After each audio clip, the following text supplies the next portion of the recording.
What's up, guys? Dupes here, back again, this time with a little bit of XDefiant.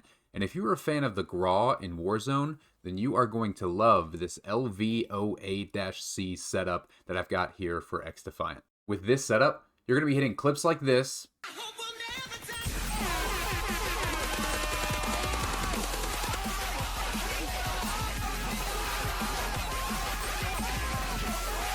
And you're going to be consistently at the top of the leaderboard, whether it's team deathmatch, domination, whatever game mode. So let's get right into it. First thing you're actually going to have to do, though, is get all the way to level 20 in this season's Battle Pass to unlock the LVOA-C. Now, fortunately, this is a free tier, so you don't have to spend any money on the Battle Pass to actually get this gun. Now, in order to unlock the full potential of this setup, you are going to have to get to at least level 42 with the gun. So as soon as you get the gun at level 20 in the Battle Pass, you're not going to be able to slay out with it instantly unless you're just Timothy.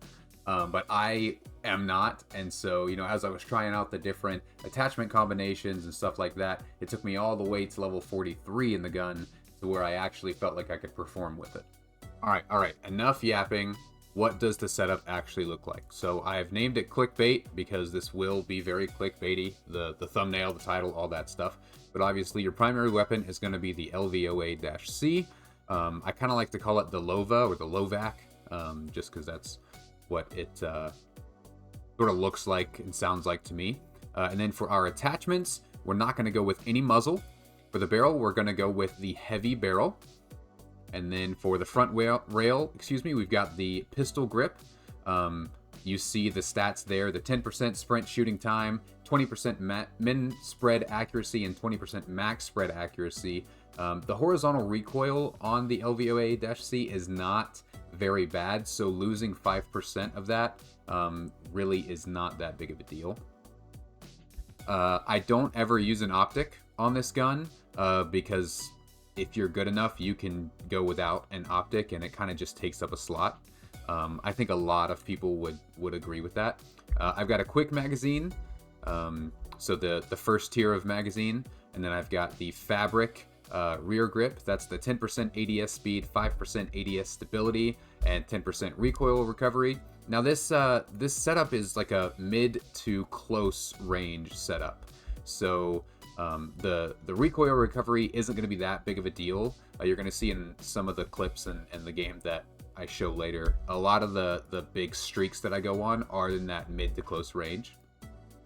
And then I've removed the stock because that gives me 20% sprint shoot time, 5% movement speed, which is huge.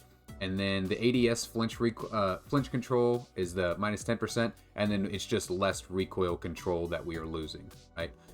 Which, again, it's that mid to close range where you're going to excel with this gun, so the recoil control isn't going to be that big of a deal.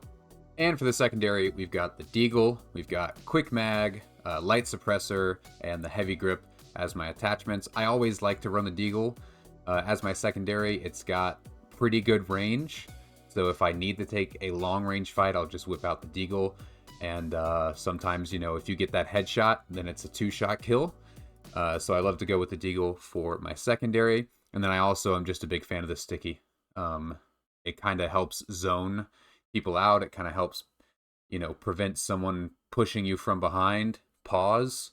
But anyway, so that is the setup right there. If you guys have tried this setup out in your games and you are at the top of the leaderboard, or if you're at the bottom of the leaderboard, I want to hear about it. This is my first ever class setup, so if you guys end up liking it, let me know in the comments below. Hit those like and subscribe buttons, and do the whole YouTube thing. Give me some clicks, and I really appreciate it, and I'll see you guys in the next one.